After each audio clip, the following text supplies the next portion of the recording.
이 생명과 관련이 되어져 있는 창세기 11장 27절로 32절까지 말씀을 가지고 생명 가로 열고 인간의 끝과 하나님의 시작 그랬습니다. 한번 따라 하실까요? 생명, 인간의 끝과 하나님의 시작. 제가 여태까지 제목을 항상 생명과 뭐 이렇게 썼기 때문에 굳이 제가 한번 이렇게 생각을 하면 생명과 위기라고 한번 제목을 이렇게 따로 정해도 됐을 것 같습니다. 위기라고 하는 것은 생명에게는 싫은 단어죠. 생명이 위험을 당하면 위기라고 말하는 거거든요. 뭐가 위기일까요? 생명이 위험한 상황을 만날 때 위기라고 말하는 거거든요. 그러면 생명이 피하고 싶은 것이 위기거든요. 위기. 그러면 이 위기를 생명과 어떤 관계로 만들어 갈 수 있을까? 혹시 인간의 위기는 하나님의 새로운 시작이다라고 하는 얘기를 들어보셨습니까? 영어 속담에 보면 그냥 간단한 거니까요. 하나의 문이 닫혀요. 하나의 문이 닫힌다. 위기죠.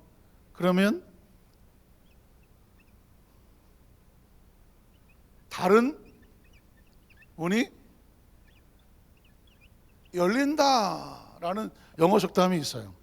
그러니까는 굳이 한국말로 표현한다면 쥐구멍에도 벼뜰 수 있고 하늘이 무너져도 솟아날 구멍도 있다. 이런 얘기가 뭐냐면 쥐구멍은 사실상 위기거든요. 볕이 올 때가 있다. 아직 희망이 있다는 것이고, 또 하늘이 무너지면 위기죠. 더 이상 어떤 위기가 있겠습니까? 그런데 그 상황 속에서도 솟아날 수 있는 여지가 있는 거죠. 그래서 영어 속담에 이렇게 말하는 거예요. 문이 하나 닫히더라도 절망하지 말라, 주저앉지 말라. 왜? another 아니면 the other, 다른 쪽, 아니면 새로운 문이 열릴 수 있다는 것이죠. 이 크리스천들에게는 아주 중요한 관점이에요. 제가 이 부분을 한번 묵상을 해봤습니다. 제가 개인적인 체험이니까 그렇게 말씀을 하는 이유는 뭐냐면, 혹시라도 지금 여러분이 어떤 위기를 만나 있다고 한다면 혹시 도움이 될까 싶어서, 제가 개인적으로 직장 생활도 하고 군대 생활도 하고 또 목회 생활 속에서 철칙적으로 가지고 있는 단어가 이거예요. 하나의 문이 닫히더라도 절대로 절망하지 마라. 왜냐하면 제가 볼 때는 뉴라고 써도 될 것 같아요. 아니면 더 좋은 문이 열릴 수도 있다. 그래서 어떤 사람 말하기를 위기는 위대한 기회다라고 설명하기도 합니다. 직장 생활 때 제가 예전에 군대 생활하기 전에 대우라는 거, 지금도 대우가 있죠. 예전에 대우는 정말 엄청 잘 나갔습니다. 신화적인, 그렇죠. 김우중 씨가 전성기 때 제가 대우에 있었는데 의정부에 하나 건물이 있었고 동두천에 하나 건물이 있었습니다. 아주 큰 회사들이었습니다. 그런데 제가 의정부에 근무를 했거든요. 의정부에서. 그래서 의정부 지역을 제가 잘 압니다. 그런데 이 동두천은 한 번도 가본 적이 없어요. 여기도 건물, 여기는 신사옥이고 여기는 구사옥인데, 애시당초부터 제가 의정부 쪽에서 근무를 했기 때문에 동두천은 멀잖아요. 그래서 동두천은 더 시골 이렇게 생각을 했었는데, 인사재편이 되면서 몇 사람이 이 동두천으로 근무지를 이전하게 됐는데 그 중에 제가 가게 된 거예요. 얼마나 자존심 상하겠어요. 뽑아서 나를 저쪽으로 보냈으니까. 의도도 모르겠고 목적도 모르고, 어쨌든 편제를 조금 줄이다가 보니까 거기서 빠져나간 이쪽으로 가는 거예요. 제가 얼마나 화가 났든지 얼마나 황당하든지 사표를 썼다고 그랬잖아요. 사표를 써서 토요일 날 여자 직원에게 주고 월요일 아침에 과장님 오시면 제출하라고, 나 출근 안 한다고 그랬었어요. 왜냐하면 너무 자존심도 상하고 동두천으로 간다는 것도 그렇고, 그때 제가 야간 신학대학을 다니고 있었는데 학교는 어떻게 되는 것이며 여러 가지가 복잡했어요. 근데 주일날, 이 주일날 친구하고 대화를 하는 가운데 친구가 이렇게 말하더라고요. 가봐. 너 여기 안 가봤잖아. 안 가봤지. 그 동두천까지 갈 건 뭐 있어. 그랬더니, 가봐. 이게 더 좋을지 어떻게 알아? 한번 따라왔을까요? 더 좋을지? 어떻게 알아? 에이, 더 좋기는 안 하지. 기분 나빠서 한 거는. 그런데 밤새 더 좋을지 어떻게 알아? 이건 모르는 거예요. 가보지도 않았는데. 그래서 밤새 설치다가 새벽에 벌떡 일어나서 새벽같이 가갖고 문 앞에서 기다리고 있었어요. 여자 직원이 출근한대요. 그 사표 어디 있어? 그랬더니 아직 제가 갖고 있어. 일로 갖고 왔대. 도로 받아갖고 벅벅 찢었죠. 그리고는 갔어요. 정말 착잡한 심정으로 갔어요. 갔더니 여기가 어두침침한 겨울이라면 여기는 새로운 건물의 모든 것이 화창한 봄날이야. 입고 있는 근무복이 다르고 대우도 다르고 식당도 다르고 음식도 다르고. 안 갔으면 큰일 날 뻔했어요. 야, 저한테는 충격적인 사건이었습니다. 가보면 더 좋지 어떻게 알아? 그 얘기인데 이게 20대 때 이야기예요. 이런 경험이 머릿속에 있는데, 제가 이제 군에서 있을 때도 이 비슷한 일이 자꾸 벌어지는 거예요. 이 얘기는 목회하는데도 계속 벌어져요. 제가 아마 여러분들도 이런 비슷한 상황을 언제든지 겪을 수 있고 또 겪었다고 생각을 해요. 어쨌든 다 각서를 하고 제가 부대에서 어떤 근무지를 또 이전하게 됐어요. 갔는데 여기를 가보니까 1, 2, 3, 4가 있어요. 여기서 하는 것은 제일 사이즈가 커요. 1지, 2, 3, 4부대가 있는데, 제가 이제 제 후배 하나가 있는데, 얘는 나보다 후배인데, 여기서 이제 부대를 갔는데 얘를 갖다 여기다 집어넣어요. 3번에다가. 나는 얘보다 선임인데 4번에다 갖다 놔요. 이게 또 자존심 상하지 않겠어요? 얼마나 마음이 상하겠냐고. 그것도 내 쫄병이 세 번째 그 부대로 갔는데 나는 네 번째로 보냈어요. 사람이 이렇게 살다가 어떤 이런 경우를 당할 때 막 다운되잖아요. 자존심 상하고 속도 상하고, 내가 이렇게 인정을 못 받나, 별 생각이 다 들잖아요.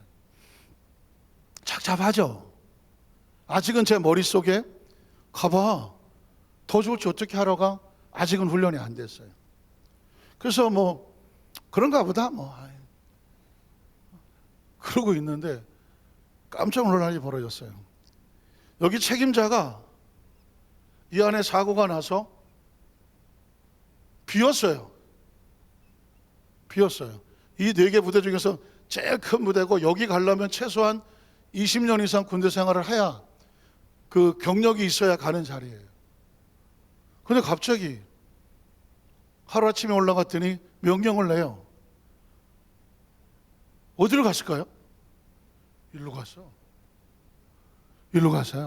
그래서 제가 마지막 군대 생활을 여기서 했어요. 제가 제대할 때 다 미쳤다 그랬어요. 야, 너 여기 있으면 평생에 보장되는 곳인데 왜 제대하냐고. 내가 제대하고 싶어서 제대했겠어? 하나님의 밤새 꿈속에서 뭐라 그러니까 제대를 했는 거지.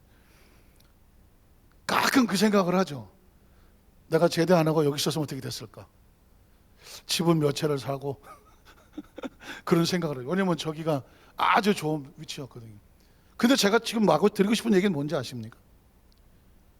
여기인데 여기를 보낼 때는 모든 게 무너진 것 같고, 정말 처참했어요.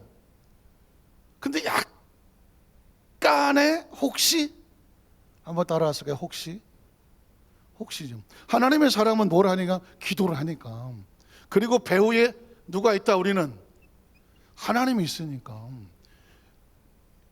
나를 여기까지 인도하신 분도 하나님이고 보내신 분도 하나님이고, 나를 이끌어 사용하시면 다 하나님인데, 이게 사람이, 내 상관이, 또 누가 나를 여기 이렇게 보냈다고 하면 참 더럽고 치사한 겁니다, 기분이. 그런데 크리스천은 뭐가 있냐면 하나님 있잖아, 하나님. 우린 기도하는 사람이잖아요. 그러니까 하나님의 계획 속에 있잖아요. 그러니까 인간적인 절망이 있지만 혹시 하나님의 다른 계획이 있으신가? God's plan이라고 말하는 하나님의 뭔가 계획이 있으신가? 근데 깜짝 놀라는 거예요. 2번에서 안 빼고 3번에서 안 빼고에 여기는 다 자기들이 이걸 하고 있어. 여기서 빼서 여기다 갖다 놓더라고요. 여기 책임자하고 저하고는 아마 20년, 25년 차이 나요, 경력이. 근데 여기다 갖다 놔요. 그래서 이제 제가 가지고 있는 경험이 뭐냐면, 하나님의 백성들은 문이 닫히는 거죠. 완도와 플러스예요.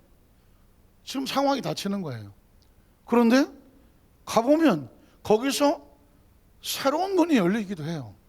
새로운 문이 열리기도 해요. 하나님 안에서 내게 주어진 지금 당장의 상황을, 위기로 끝나지 마세요. 그리스도는 아무리 지금 힘들고 어려운 상황이라 이 속에 담겨져 있는 하나님의 놀라운 계획에 따로 숨겨져 있다라는 것입니다.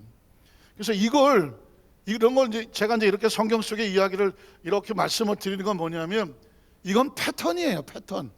원리고 원칙이에요. 그리고 그건 저에게만 있는 게 아니라 크리스찬들에게 모두 해당이 되는 거예요.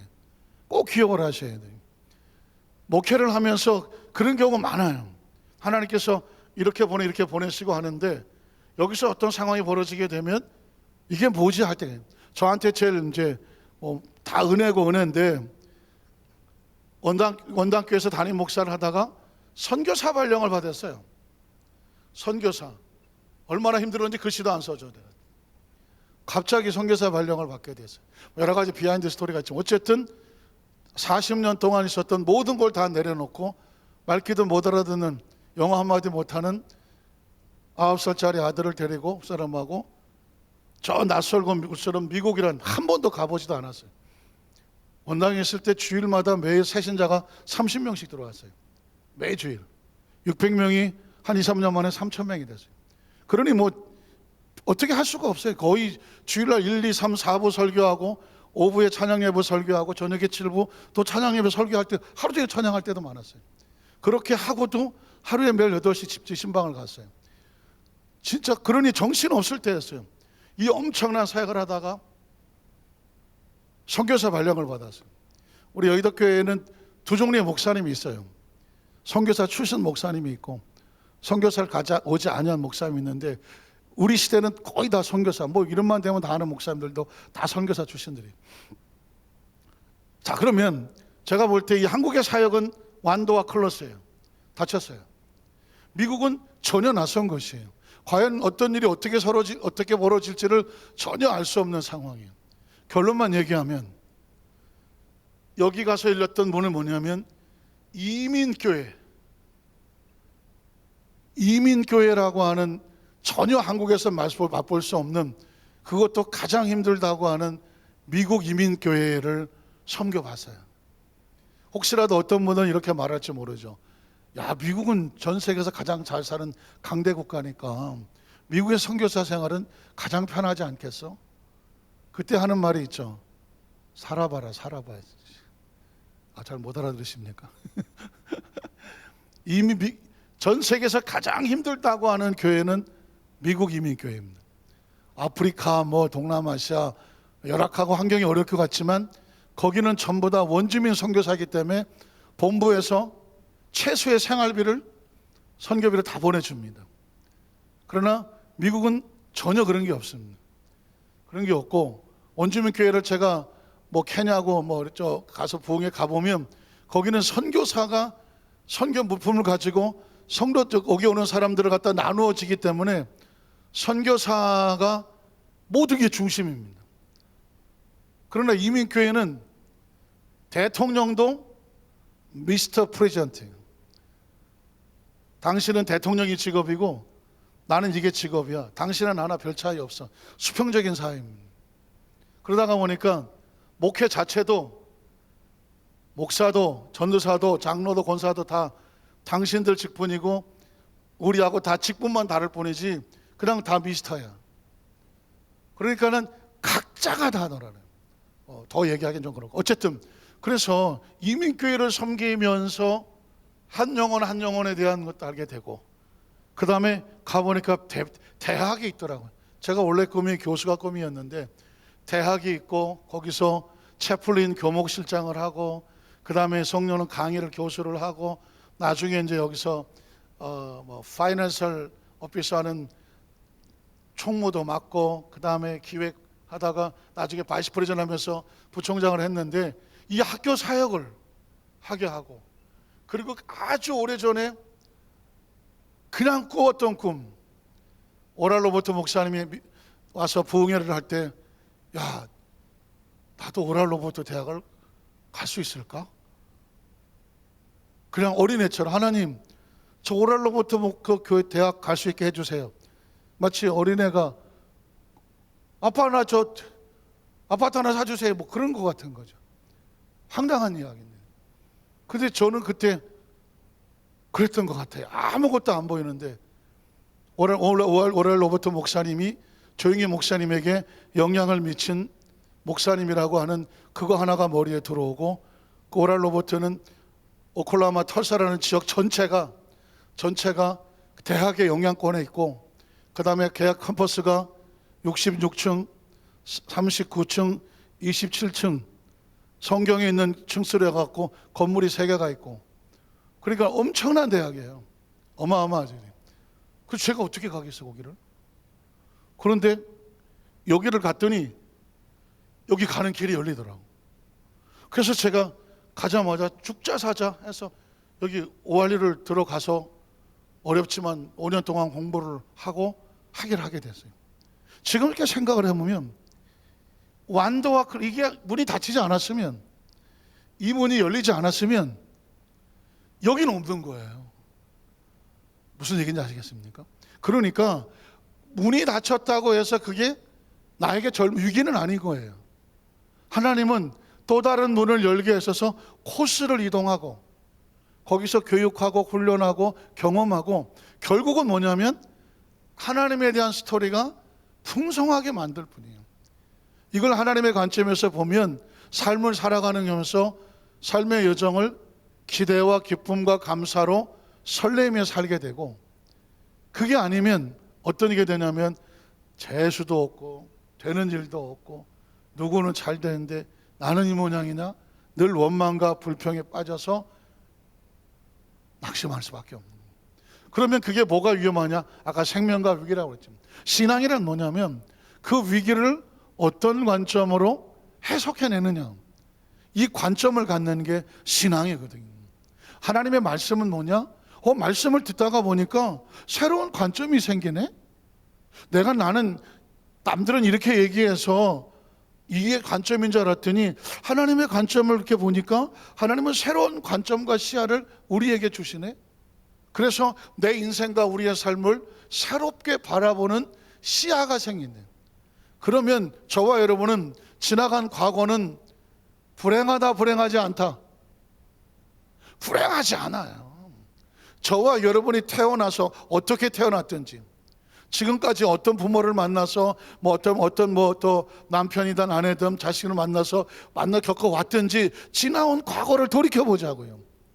세상적으로 볼 때는 여러 가지 해석이 난무하겠지만 하나님의 관점에서 보자고요. 하나님에서 관점을 보면 하나님 안에서 버릴 건 하나도 없어요. 모든 것이 합력하여 선을 이루어 주셔서 결국은 잘 갈고 닦아서 하나님의 나라에 빛나는 보석을 만들려고 하는 거예요. 진짜 인생의 성공은 어떤 거냐면 마지막 저와 여러분이 이 세상에 옷을 벗고 육신의 옷을 벗고 새로운 영혼으로 하나님의 나라에 올라갈 때 그 모습이 찬란하게 빛나는 하나님의 관점 속에서의 보석이었느냐, 아니면 그냥 세상에 막 이것저것 떼거 잔뜩 묻은 그냥 석탄 덩어리, 숯덩어리로 끝나느냐. 이건 저와 여러분이 지금부터 어떤 관점으로 살아가느냐에 달려있는 것입니다.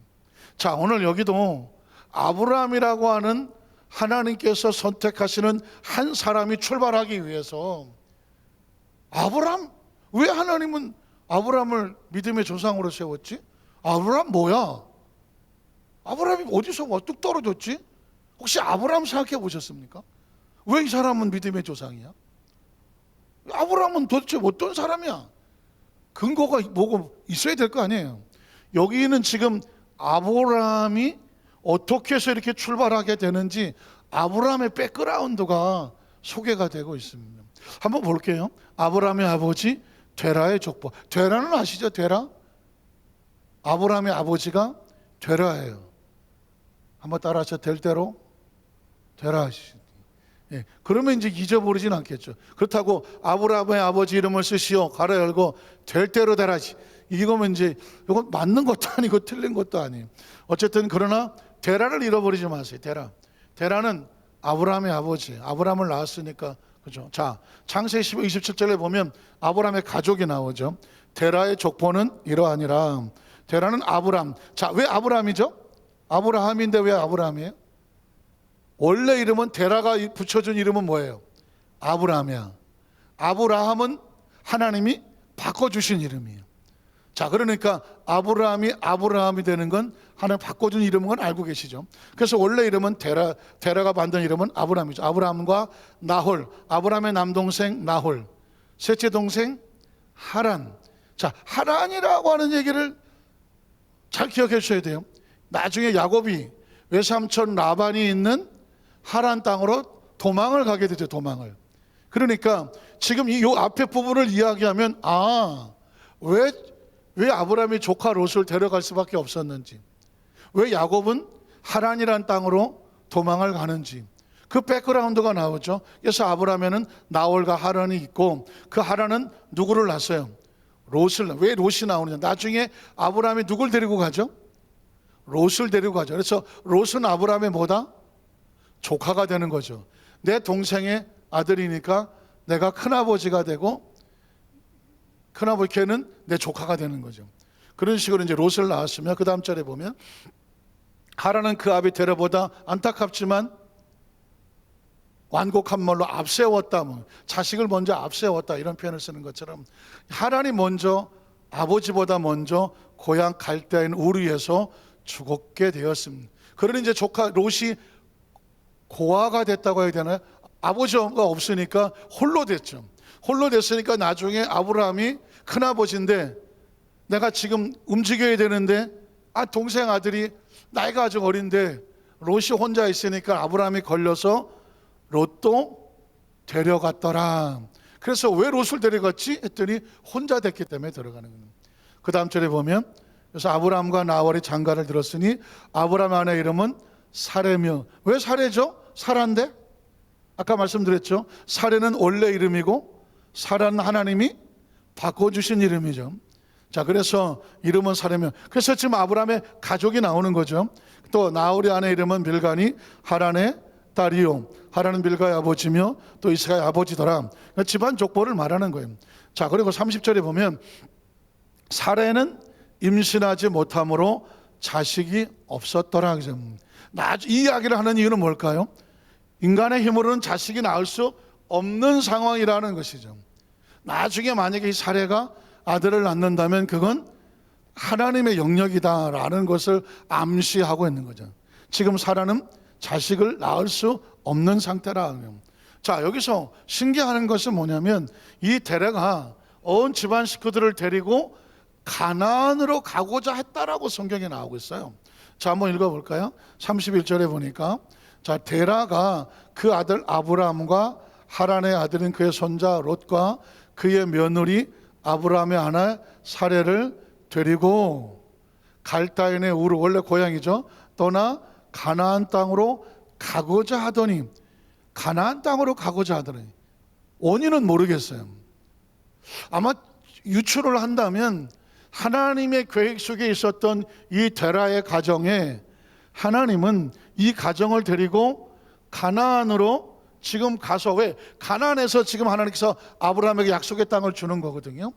그런데 먼저 하나님은 이 데라를 통해서 이 집안이 가나안 쪽으로 올라가도록 인도하신 것 같아요.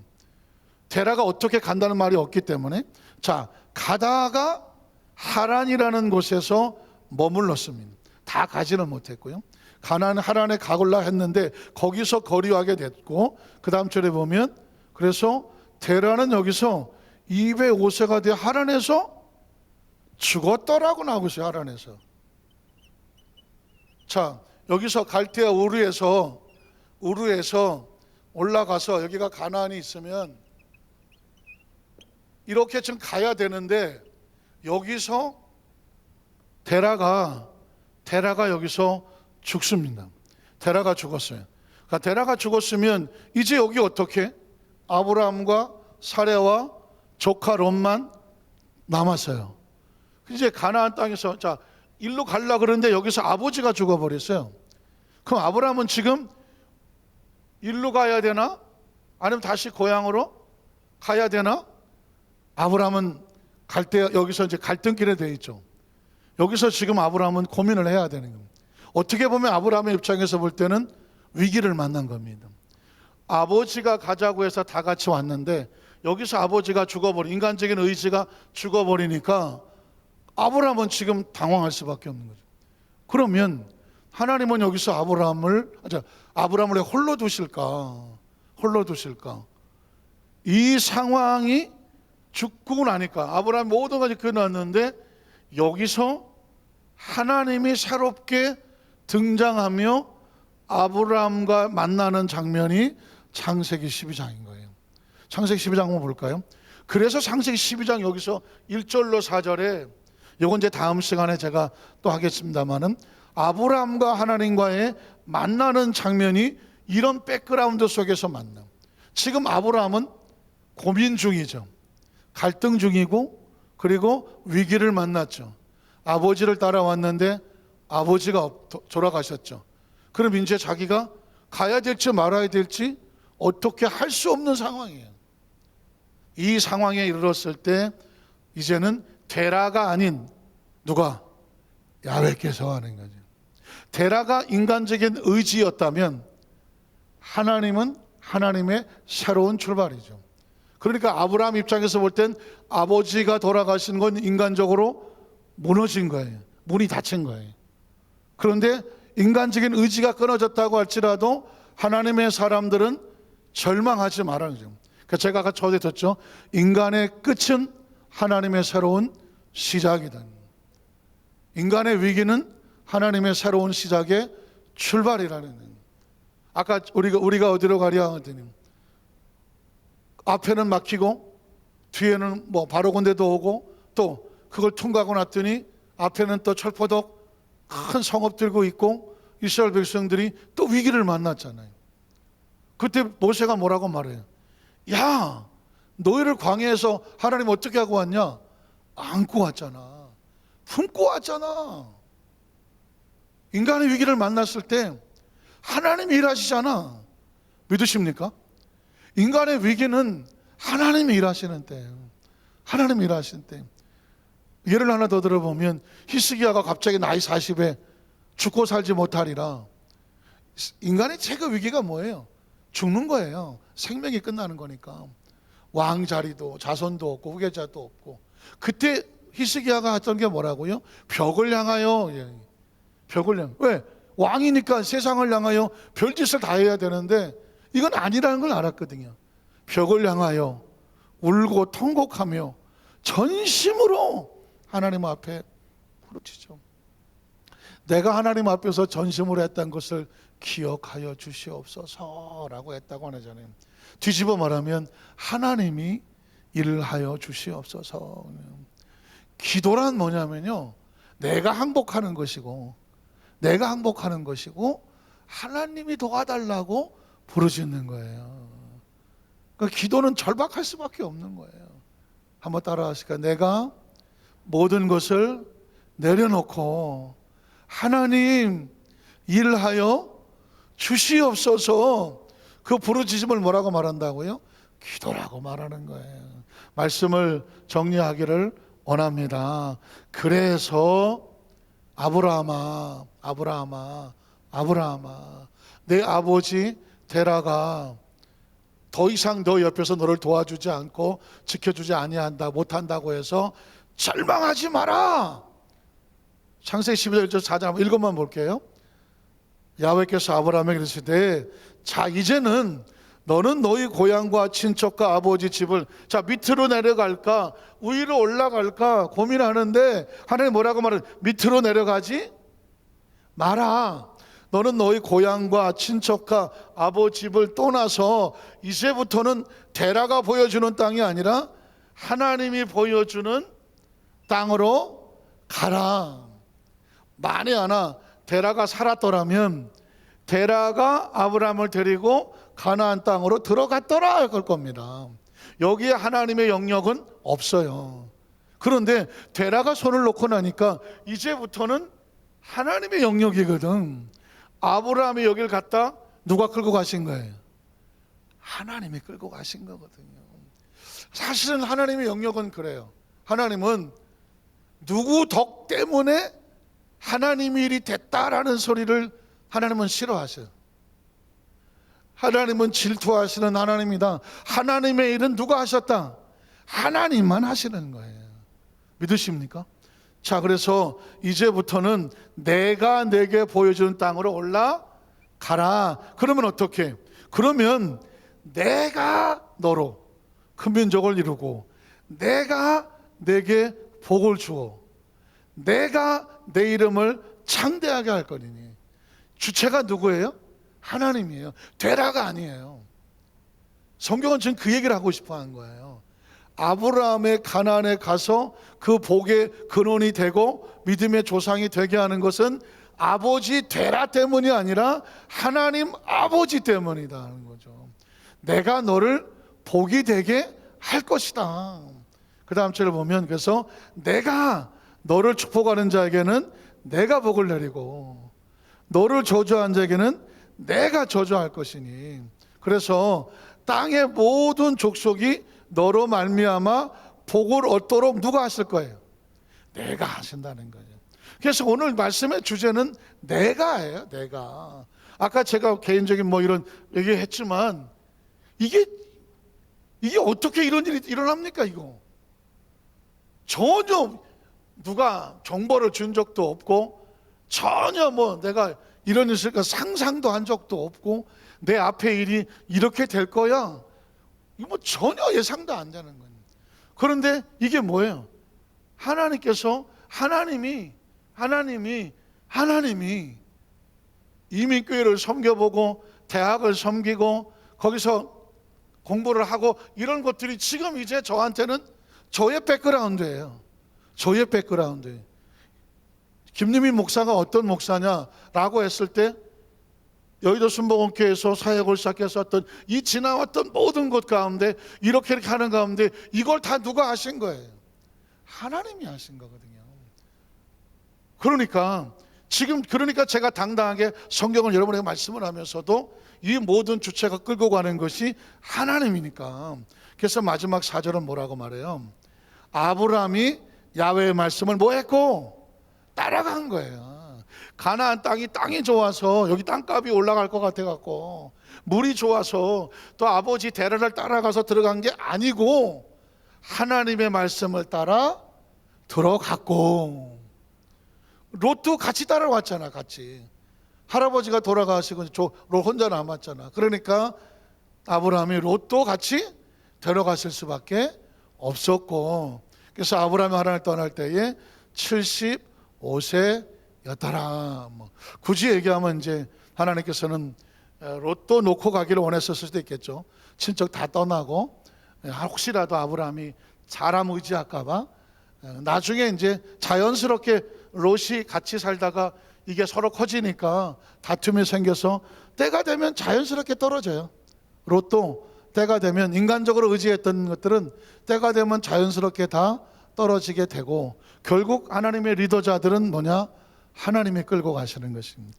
그래서 크리스찬들은 생명과 위기를 만나더라도 생명위기를 만나더라도 우리가 하나님 안에 있다면 우리의 인간의 끝은 하나님의 시작이다. 꼭 기억하시고 끝까지 우리는 절대 믿음 절대 긍정, 절대 감사, 절대 희망을 부여잡으시기를 주님의 이름으로 축복합니다. 우리 찬양 한 곡 드릴까요?